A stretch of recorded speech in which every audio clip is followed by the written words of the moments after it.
Hello दोस्तों, class शुरू करते हैं। मार्क्स के अनुसार इतिहास की गति किससे संचालित होती है? मार्क्स के अनुसार इतिहास की गति किससे संचालित होती है? इसका आंसर हो जाएगा वर्ग संघर्ष से। चलते हैं आगे। क्वेश्चन नंबर दूसरा है, मार्क्स ने वैज्ञानिक समाजवाद किसके साथ मिलकर के विकसित की थी? तो इसका आंसर हो जाएगा फ्रेडरिक एंजल्स के साथ मिलकर के की थी। नेक्स्ट क्वेश्चन पे चलते हैं हम लोग।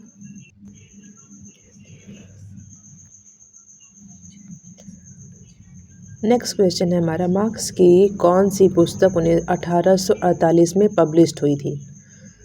तो पहली बात तो ये बताइए कि मार्क्स की बुक क्या आप लोगों ने कवर की? तो मार्क्स की बुक है ये जो 1848 में पब्लिश्ड हुई थी, वो है कम्युनिस्ट मैनिफेस्टो। इसमें मार्क्स की बुक है Das Kapital, German ideology, communist manifesto. चलते हैं आगे। मार्क्स ने विमुखता की अवधारणा,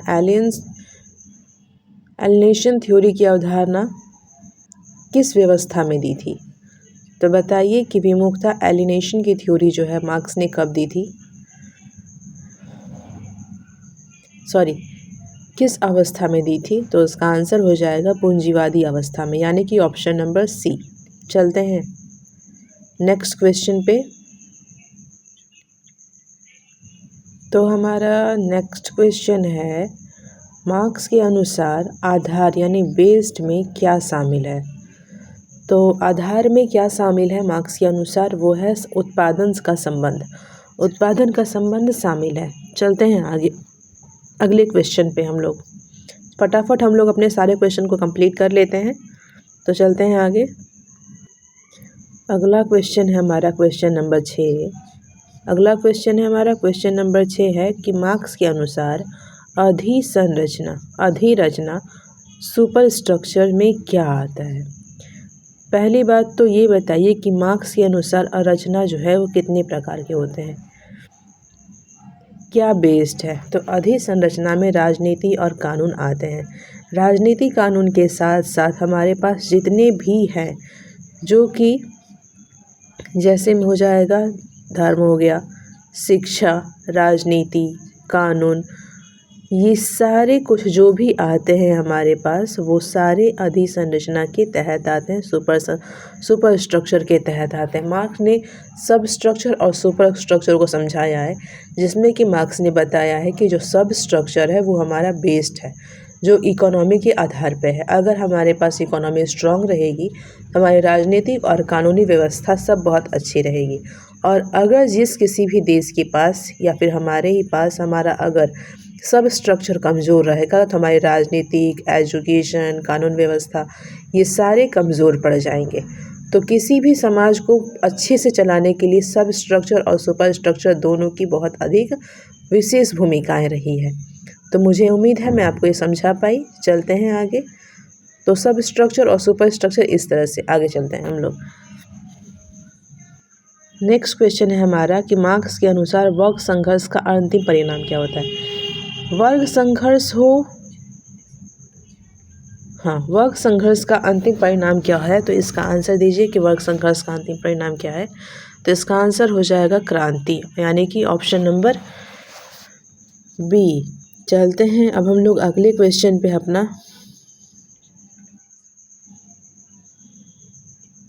तो आप लोग देख सकते हैं हमारा अगला क्वेश्चन हमारे स्क्रीन पे है। अगला क्वेश्चन है हमारा, मार्क्स ने विमुखता की अवधारणा किससे ली थी? तो इसका आंसर आप बताइए। फिलहाल हम लोग चलते हैं नेक्स्ट क्वेश्चन पे। अगला क्वेश्चन है हमारा, मार्क्स के अनुसार मजदूर किससे विमुख होता है? मजदूर किससे विमुख होता है, इस क्वेश्चन का आंसर दीजिए। तो इस क्वेश्चन का आंसर है उत्पाद से, श्रम से, सहकर्मियों से और इन सब में से सभी से। हमारे पास ये ऑप्शंस है, इसमें ऑप्शन हो जाएगा उपरोक्त में से सभी से। यानी कि मार्क्स के अनुसार उत्पादन के अनुसार मजदूर जो है वो उत्पादन, श्रम और सहकर्मी इन तीनों से विमुख होता है। चलते हैं नेक्स्ट क्वेश्चन पे अपने।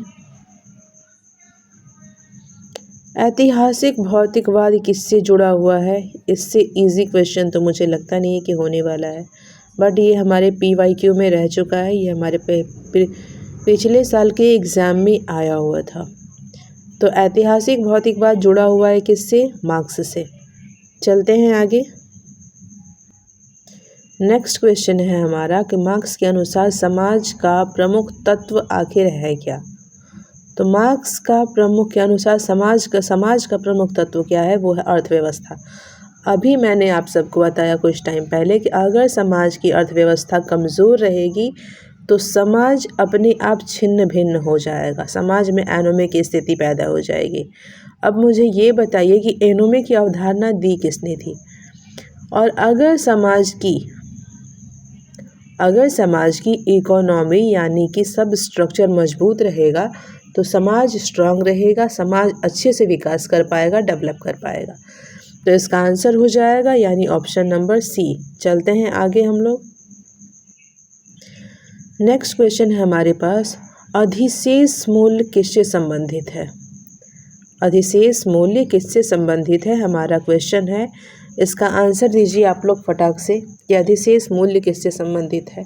और हाँ, ये सारे क्वेश्चन PYQ के तौर पे आप समझ सकते हैं और ये सारे इम्पॉर्टेंट क्वेश्चन हैं। हम लोग थिंकर वाइज क्वेश्चन कंप्लीट कर रहे हैं, तो इसे नोट डाउन करते हुए चलिएगा। तो इसका आंसर बताइए क्या होने वाला है? तो इसका आंसर हो जाएगा ऑप्शन नंबर ए, श्रम शोषण। चलते हैं नेक्स्ट क्वेश्चन पे। मार्क्स के मरने के बाद एंगल्स ने कौन सा ग्रंथ प्रकाशित किया था? कार्ल मार्क्स के डेड के बाद, जब कार्ल मार्क्स हमारे बीच नहीं रहे थे, तो उनके बाद फ्रेडरिक एंगल्स ने कौन सी पुस्तिका जो है, कौन सा ग्रंथ को पब्लिक किया था? तो उसका आंसर क्या होगा? पहले आप बताइए कि इसका आंसर क्या होगा। तो इसका आंसर हो जाएगा कैपिटल, जिसे कि वॉल्यूम दो वॉल्यूम में प्रकाशित करना चाहते थे। चलते आगे। मैंने गलत बोल दिया था, कैपिटल होगा उसका आंसर। चलते हैं नेक्स्ट पे अनु। मार्क्स के अनुसार वर्ग चेतना कहाँ से उत्पन्न होती है? तो मार्क्स के अनुसार क्वेश्चन है हमारा कि मार्क्स के अनुसार वर्ग चेतना जो है वो कहाँ से उत्पन्न होती है? इसका आंसर हो जाएगा ऑप्शन नंबर सी, उत्पादन संबंध से। चलते हैं आगे हम लोग। अब हमारा क्वेश्चन है कि पूंजीपति वर्ग को मार्क्स किस नाम से बुलाते थे? पूंजीपति वर्ग को मार्क्स जो है किस नाम से बुलाते थे? इसका आंसर दीजिए फटाफट आप लोग। इसका आंसर हो जाएगा बुर्जुआ वर्ग। बुर्जुआ वर्ग के नाम से मार्क्स जो है पूंजीपति वर्ग को बुलाया करते थे, यानी कि ऑप्शन नंबर बी। चलते हैं आगे। नेक्स्ट क्वेश्चन है हमारा कि मजदूर वर्ग को जो है मार्क्स क्या कह के बुलाते थे?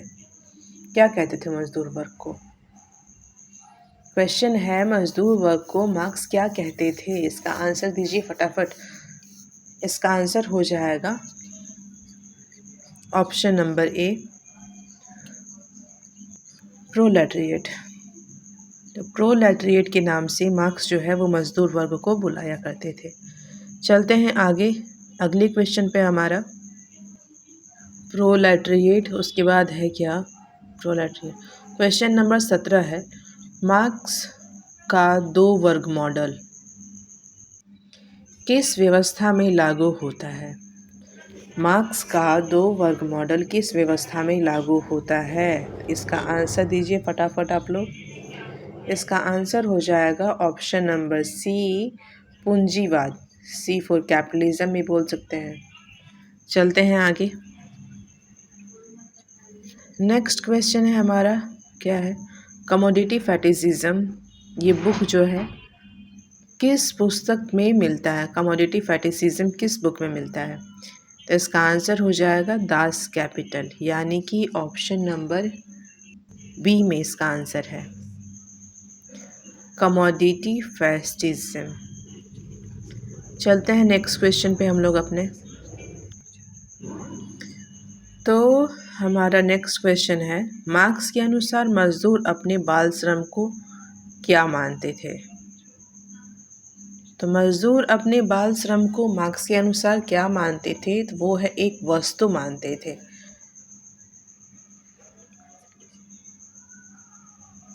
मैंने क्वेश्चन ही गलत पढ़ दिया, सॉरी। मार्क्स के अनुसार मजदूर अपने श्रम बल को क्या मानते थे? तो सिर्फ एक वस्तु मानते थे, ये बात तो सही है। चलते हैं आगे हम लोग।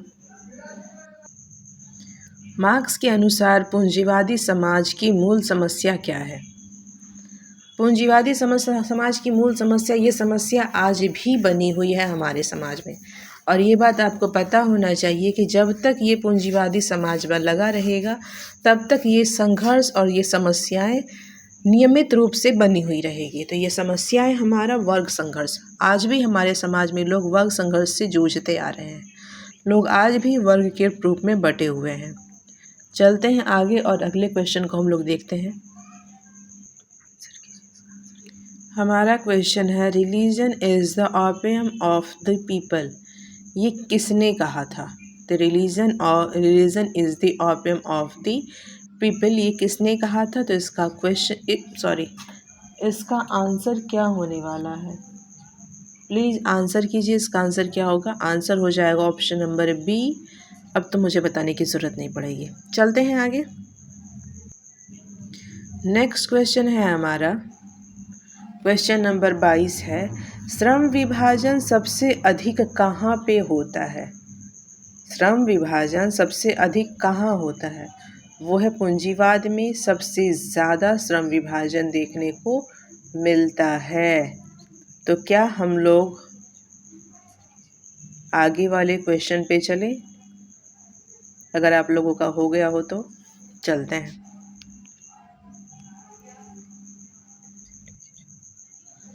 हमारा नेक्स्ट क्वेश्चन है, मार्क्स के अनुसार क्रांति कौन लाता है? तो रियल सी बात है, जो हमेशा समाज में दमन का सामना करता रहेगा, जब समाज के लोग दमन का सामना करते करते थक जाते हैं तभी लोग हथियार उठाते हैं। ये हमारे यहाँ की पुराने से पुरानी बात है। लोग हथियार खुशी से नहीं उठाते हैं। यूं ही नहीं कहा गया है कि बांसुरी बजाने वाले श्री कृष्ण कन्हैया अगर मजबूरी उनके सामने नहीं होती तो वो कभी भी अस्त्र नहीं उठाते। तो इसलिए लोगों को समय देख करके वैसे ही अनुकूल व्यवहार करना पड़ता है। तो वैसे ही मजदूर वर्ग के साथ भी वही होता है। जब वो पूंजी वर्ग से बहुत ज़्यादा परेशान हो जाते हैं तभी लोग क्रांति के लिए अपना अस्त्र उठाते हैं। तो मार्क्स कहते हैं, मार्क्स के अनुसार क्रांति कौन लाता है? तो वही लाएगा जो बहुत ज़्यादा परेशान हो चुका है पूंजीपतियों से। तो इसका आंसर हो जाएगा ऑप्शन नंबर सी। चलते हैं आगे। तो आपका क्वेश्चन नंबर 24 है हमारे सामने, मार्क्स का कौन सा सिद्धांत पूंजीवाद के अंत की भविष्यवाणी करता है? मार्क्स का कौन सा सिद्धांत जो है वो पूंजीवादी के अंत की भविष्यवाणी करता है? ये क्वेश्चन है, उम्मीद है इस बार की एग्ज़ाम में आए। तो इसका आंसर है ऑप्शन नंबर सी, ऐतिहासिक भौतिकवाद। ऑप्शन नंबर सी, ऐतिहासिक भौतिकवाद, ये इम्पॉर्टेंट क्वेश्चन है। चलते हैं आगे। हमारा क्वेश्चन है कि जर्मन आइडियोलॉजी का मुख्य विषय क्या है? हमारा क्वेश्चन क्या है कि जनरल आइडियोलॉजी का मुख्य विषय क्या है? इसका आंसर दीजिए स्पीडी में आप लोग। तो जनरल आइडियोलॉजी का मुख्य विषय क्या है? इसका आंसर हो जाएगा कार्य विभाजन और इतिहास से। क्वेश्चन नंबर 25, चलते हैं 26 पे। क्वेश्चन नंबर हमारा 26 है, विमुखता का विस्तृत वर्णन कहाँ मिलता है? विमुखता का विस्तृत वर्णन कहाँ मिलता है? इसका आंसर दीजिए आप लोग। तो इसका आंसर हो जाएगा ए मैन्युस्क्रिप्ट एंड फिलोसफी का, economy and philosophic manuscript, economy and philosophical manuscript इसका आंसर हो जाएगा, यानी कि ऑप्शन नंबर ए। चलते हैं नेक्स्ट क्वेश्चन पे हम लोग। नेक्स्ट क्वेश्चन है, मार्क्स के अनुसार मजदूरी किसका मूल्य है? आंसर दीजिए। तो इसका आंसर हो जाएगा लेबर पावर, श्रम बल का। चलते हैं नेक्स्ट क्वेश्चन पे। नेक्स्ट क्वेश्चन है हमारा, मार्क्स के अनुसार क्या है? मार्क्स के अनुसार राज्य किस वर्ग का उपकरण है? मार्क्स के अनुसार राज्य जो है वो किस वर्ग का उपकरण है? इसका आंसर दीजिए फटक से। तो इसका आंसर हो जाएगा ऑप्शन नंबर बी, बोर्जुआ। पूंजीवाद का आधार क्या है? हमारा नेक्स्ट क्वेश्चन है कि पूंजीवाद का आधार क्या है? इसका आंसर हो जाएगा, क्या होगा इसका आंसर? इसका आंसर हो जाएगा, बताइए क्या होगा? तो इसका आंसर हो जाएगा निजी संपत्ति। चलते हैं आगे। नेक्स्ट क्वेश्चन है हमारा कि मार्क्स के अनुसार सामाजिक परिवर्तन का प्रमुख कारक है क्या? सामाजिक परिवर्तन का प्रमुख कारण क्या है मार्क्स के अनुसार? इसका आंसर दीजिए। इसका आंसर हो जाएगा क्या? ऑप्शन नंबर बी, संघर्ष। चलते हैं नेक्स्ट टॉपिक पे। नेक्स्ट अगला क्वेश्चन है हमारा क्वेश्चन नंबर 31, मजदूर को अतिरिक्त श्रम क्यों करना पड़ता है? मजदूरों को अतिरिक्त श्रम क्यों करना पड़ता है? इसका आंसर दीजिए। तो इसका आंसर हो जाएगा ऑप्शन नंबर बी, पूंजीपति के लाभ के लिए मजदूरों को अतिरिक्त श्रम करना पड़ता है।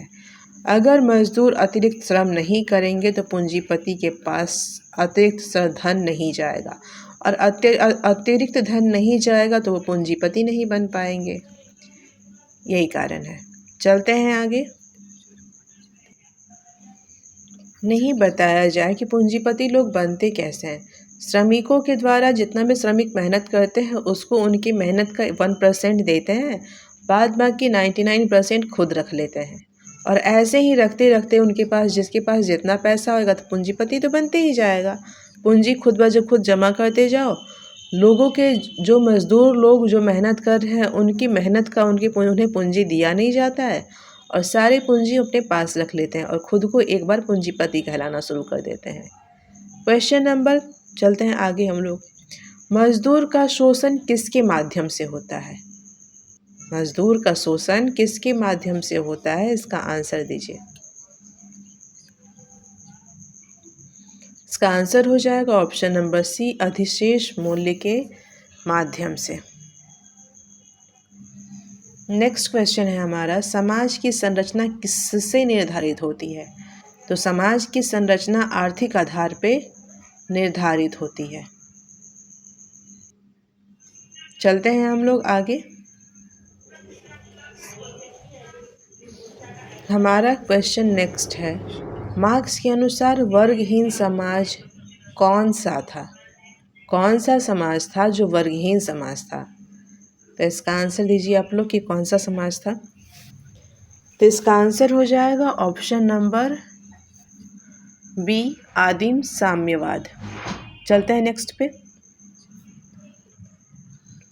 नेक्स्ट क्वेश्चन है हमारा क्वेश्चन नंबर 35, वस्तु का वास्तविक मूल्य किस पर आधारित है? वस्तु का वास्तविक मूल्य किस पर आधारित है, ये क्वेश्चन है। इसका आंसर कीजिए आप लोग। तो इसका आंसर हो जाएगा क्या? इसका आंसर है ऑप्शन नंबर बी, श्रम समय। चलते हैं नेक्स्ट क्वेश्चन पे अपने। हमारा अगला क्वेश्चन है, वर्ग संघर्ष का अंतिम कार्य क्या है? ऐसा क्यों लग रहा है कि ये क्वेश्चन रिपीट हो गया है? चलिए आगे चलते हैं, इस क्वेश्चन को छोड़ दीजिए। क्वेश्चन हमारा नेक्स्ट है कि श्रम विभाजन का अंतिम परिणाम क्या है? क्वेश्चन है, श्रम विभाजन का अंतिम परिणाम है क्या? तो इसका आंसर हो जाएगा वर्ग विभाजन। चलते हैं नेक्स्ट क्वेश्चन पे अब हम लोग। अगर वर्ग विभाजन नहीं होगा तो फिर क्या होगा?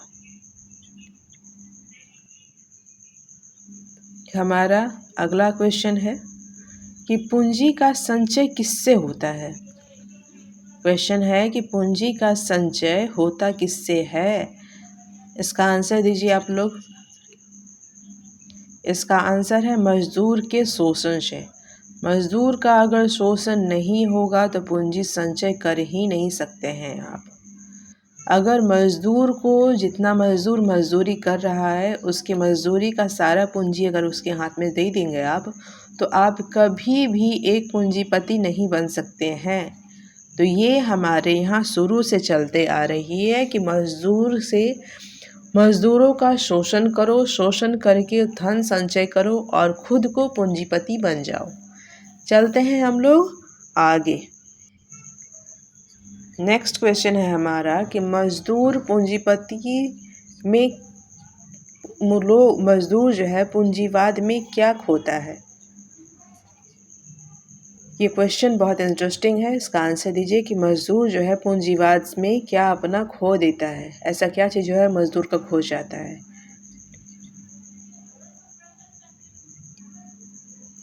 इसका आंसर है ऑप्शन नंबर ए, स्वतंत्रता। मजदूर की स्वतंत्रता समाप्त हो जाती है।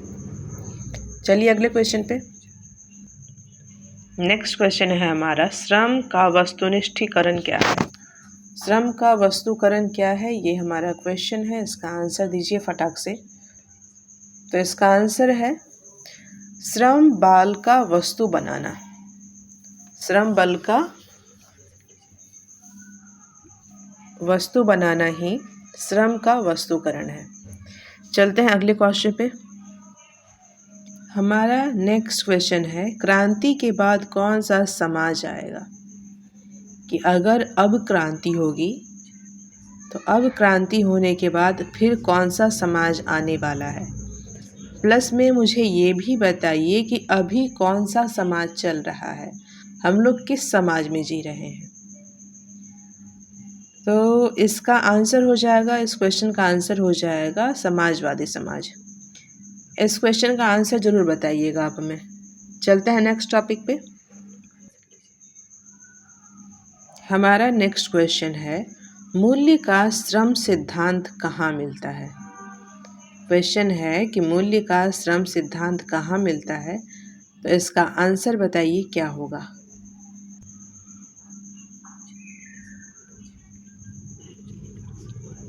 इसका आंसर है option number B, Das Kapital. Next question है हमारा, मार्क्स की कौन सी बुक जो है वो अधूरी थी। मार्क्स की कौन सी बुक जो है वो अधूरी थी। इसका आंसर है ऑप्शन नंबर सी, कैपिटल। चलते हैं नेक्स्ट क्वेश्चन पे। नेक्स्ट क्वेश्चन है हमारा, भौतिक परिस्थितियाँ चेतना निर्धारित करती है कहा जाता है। किसमें? आंसर कीजिए। इसका आंसर है जनरल आइडियोलॉजी, यानी ऑप्शन नंबर ए में। चलते हैं आगे। नेक्स्ट क्वेश्चन है क्वेश्चन नंबर 45, उत्पादन संसाधनों का स्वामित्व किसके पास होता है। इसका आंसर हो जाएगा हमारा ऑप्शन नंबर सी। चलते हैं नेक्स्ट क्वेश्चन पे। नेक्स्ट क्वेश्चन है, अधिशेष मूल का स्रोत क्या है। फटाफट आंसर दीजिए। इसका आंसर हो जाएगा ऑप्शन नंबर सी, मानव श्रम। मानव श्रम। चलते हैं आगे। मार्क्स के अनुसार पूंजीवाद का पतन किससे होगा। तो इसका आंसर बताइए क्या होगा। इसका आंसर है आर्थिक संकट के कारण ही पूंजीवाद का पतन होगा। एक समय ऐसा आएगा जब आर्थिक संकट आएगी और तभी पूंजीवाद का पतन होगा। चलिए आगे चलते हैं। नेक्स्ट क्वेश्चन है हमारा, मार्क्स को संघर्ष का दार्शनिक किसने कहा। मार्क्स को संघर्ष का दार्शनिक किसने कहा? तो इसका आंसर है लेनिन ने कहा था। नेक्स्ट हमारा क्वेश्चन क्या है? मार्क्स के अनुसार वर्ग किससे तय होता है? वर्ग जो है वो तय किससे होता है, ऐसा मार्क्स पूछ रहे हैं। इसका आंसर दीजिए।